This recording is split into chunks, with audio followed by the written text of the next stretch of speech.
Welcome back, everyone. Welcome back to something you're not ready for. I'm ready. I'm excited. For the first time tonight, we are loading into Near Isles of Siren. Of course, welcome everyone to the upper bracket semi-finals.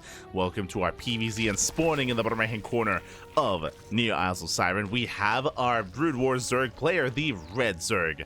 It is Wayne. And spawning in the top right-hand corner, as this is a 4-player spawn map, we have the South Korean Protoss player, the Blue Protoss. It is Classic. The StarCraft 2 Protoss. And if you're in the chat, you know what time it is. It is Gamba time. Predictions are open. Place your bets on who you think will claim the series. Best of luck in the chat. Oh, actually, my apologies. I will fix up those predictions. But coming into this, Classic, he is the #1 rated Protoss player in StarCraft Evolution. He is the one to beat. He's the one to take down. So this is not going to be an easy one here for Wayne. Likewise, it's a rare site. It is a rare site here to feature Near Isles of Siren because this is a true island map. Let's go. So just paying out the previous predictions and now setting up our new ones. Beautiful. Beautiful. They are set up.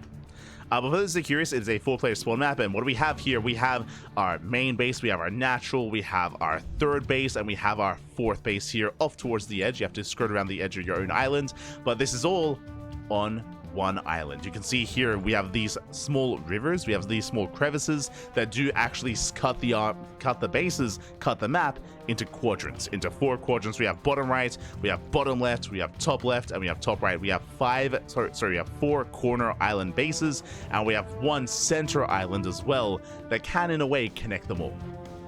So a very greedy, very impactful center base that can and has been taken in the past. For now, Overlords are moving out. Wayne, he scouts bottom left, checks bottom left, finds that Classic is not there, checks top right, and he will come across Classic. Behind this, Wayne is rushing into a fast lair. Jesus, 2-minute lair out of Wayne, double expanding as well. Remember, you can cut corners. You can be as greedy as possible on this map, rushing into all these bases, rushing into a fast lair. It is going to be a Hydra Den opener, and are we getting ready for Hydra drop?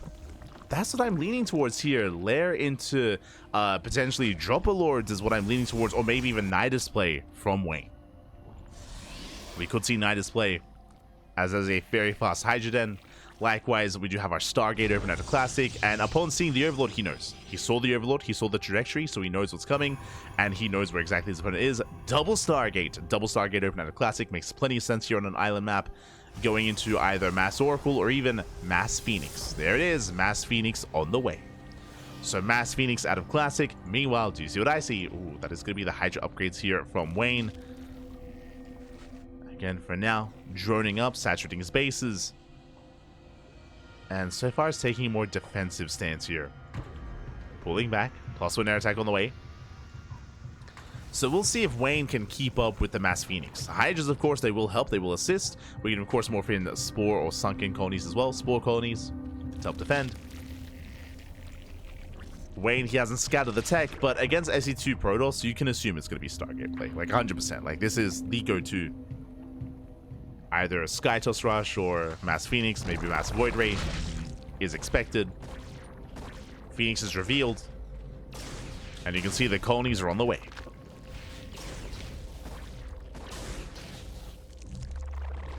So for those of you that are maybe unfamiliar with Brood War, these creep colonies, you morph in a creep colony first, and then you have the option to morph in a sunken colony or a spore colony.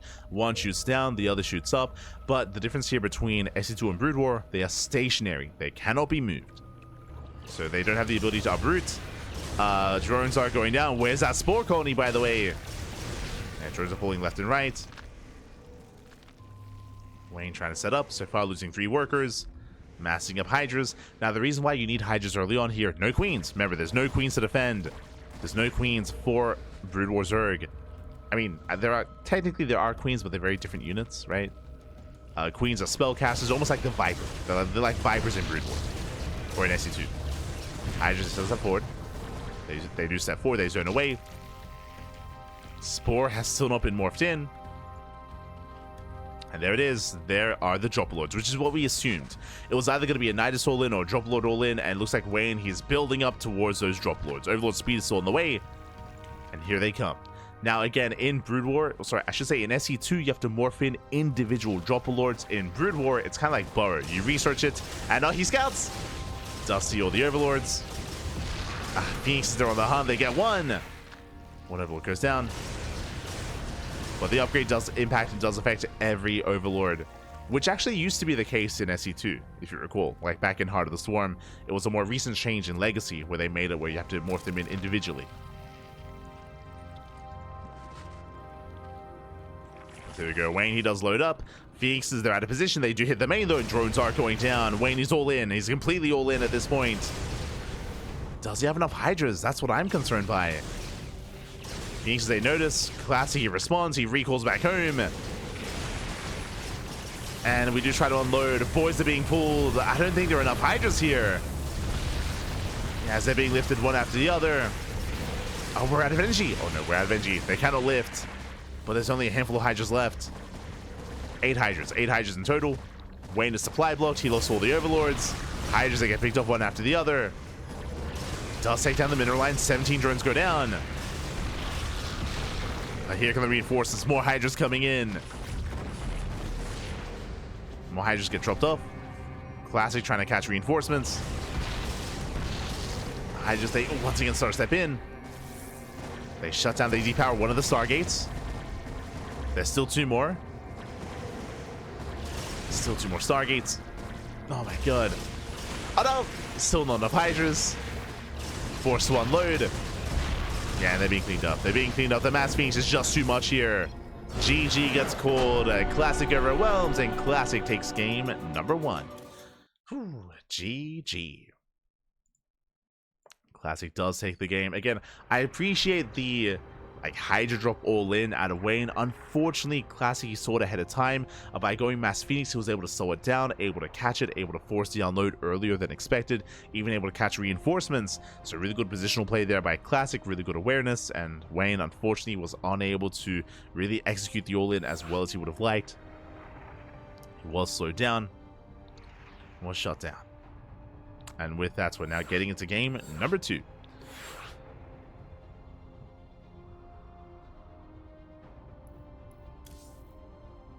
Jumping into game 2 here. And it looks like we're going to be loading into a map that you should be familiar with, an SE2 map. We're going to be loading into Whispers of Gold. That is a rush map. And it is going to be Wayne's choice. Wayne, as the loser, he has the option. Does he play Brood War Zerg or SE2 Zerg? What does he play? What does he embrace? So it is Wayne's decision. And it looks like Wayne, he has chosen... He has chosen his race. It is going to be SE2. Okay, so we're mixing it up. Wayne is playing SE2 Zerg, and Classic is playing Brood War Protoss. Let's go.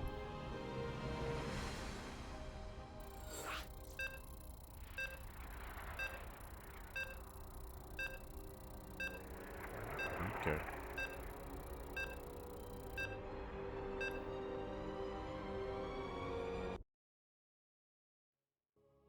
Go. As we have our lobby, we have our players, we're loading in.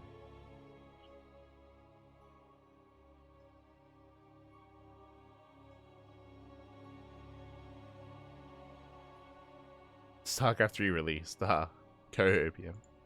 True. If only. As spawning in the top left-hand corner of Whispers of Gold, we have our StarCraft 2 Zerg player, our red Zerg, down in the series. We'll see if he can bounce back. It is Wayne. And spawning in the bottom right-hand corner, we have his opponents. We have the South Korean Protoss player, the Brood War Protoss, leading the series 1-0. It is Classic. And I'll be honest, on a map as small as Whispers of Gold, I expect aggression out of Wayne. The drone is moving out, and we are going for a hatch block. What's important here, this is not an aggressive build. This is trying to force some inefficiencies out of Classic. He's going for the hatch block here at the natural, and Wayne is droning. He did not throw down the spawning pool. So there is no pool, there is no aggression here. Coming into delay, it's going to be a 2-gate opener regardless from Classic. And the hatchery has been thrown down. Now, the goal here is to, again, delay the expansion and force out Zealots. The problem, I would say, is that this 2-gate opener at a Classic was already underway, and he was already going to be opening up double Zealot. So, the build doesn't really change too much. I mean, Classic still would have enjoyed a faster expansion, but the Zealots will deal with this. Back at home, it's going to be a hatchery into gas into pool into another hatchery here from Wayne. So Wayne, he's trying to drone up, trying to transition into a regular game state. Here come the initial Zealots. And we'll see if Wayne can survive the counterattack, as Zealots are on the way. What I mean by that, these Zealots, they will force a cancel. That is true. And afterwards, they're going to counterattack. They're going to move out across the map. They're going to try to punish Wayne. And Wayne, it's not going to be the easiest of holds. I'll say that. Especially this early on. Bearing in mind that Wayne's gases were later than normal, so his link speed is also going to be delayed.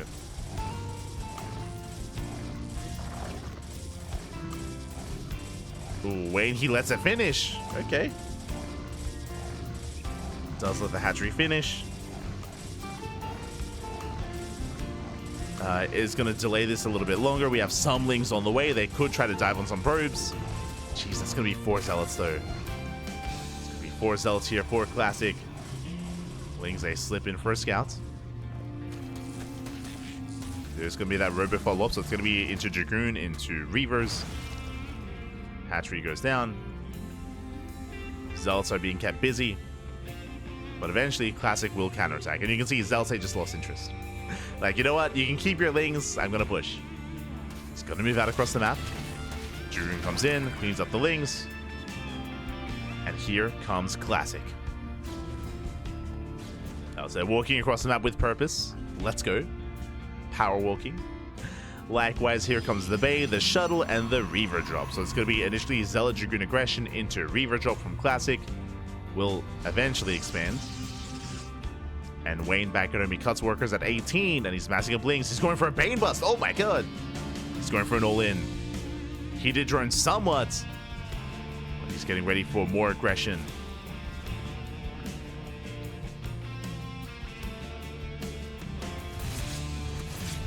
Zealots, they rotate, they check, they confirm the expansion. Lings are coming for a surround. And Zealots are going to be locked down.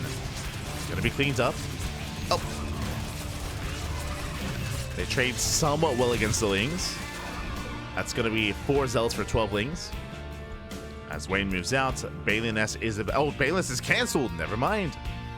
Does cancel the nest. Wayne is droning. Okay, Wayne is droning. He's not going for the all-in.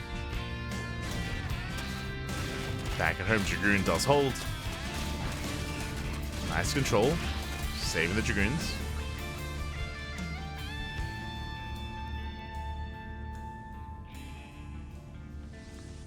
Does save them, does shut them down.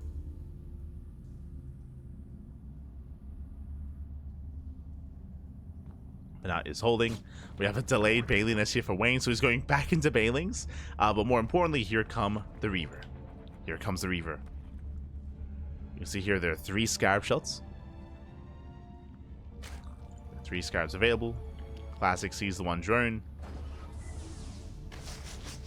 Goes off. Headed towards the natural. Queen is in position. Despite that, going for the Queen. He can 2-shot. He gets 1 shot off. He gets a second. The Queen goes down. No anti-air. Second Queen does come down from the low ground. Lings, oh, they can't. Oh my god, the Reaver shot is crazy. Lings get punished. And so far, Classic is trading well. Is trading well. Oh, going for the eggs. 2-shot, 3-shot. 3 shots the eggs. Takes down all 3. Not bad. That I wasn't sure of, but yeah, takes 3 Scarabs. And without getting so much value, Lings, they stack up. No, Lings do stack. Classic getting out of hand, getting out of control. Going for the 3rd. And Wayne, he's in trouble here. All we need is 1 more Scarab shot on those Lings. Shows the shot. Ooh. Doesn't quite connect. Going for the Queen instead. Going for the Queen, shuts down the Lings. Nice control, saving some of these Dragoons. There's 3 Dragoons left. And barely any Lings. as he does clean them up. There's one Ling remaining, down to 0. Classic, he outtrades Wayne, and Classic is still rallying. He's still rallying across them. Now we have 2 Reavers. The second Reaver, mate, he's been going on a trek, mate. He waddled across the map. He made it. Second Reaver has arrived. And with 2 Reavers, the Lings, they do nothing. They do nothing to the main army. They knock down the expansion. They knock down the third. Ling trying to catch reinforcements, but Classic, he was aware. Oh, he denies the eggs. And Ling Queen is not going to be good enough here. Not after those connections. Actually going for the mineral line. Classic. Getting a little bit frisky here. Shuts down some of the Lings. Pulls away.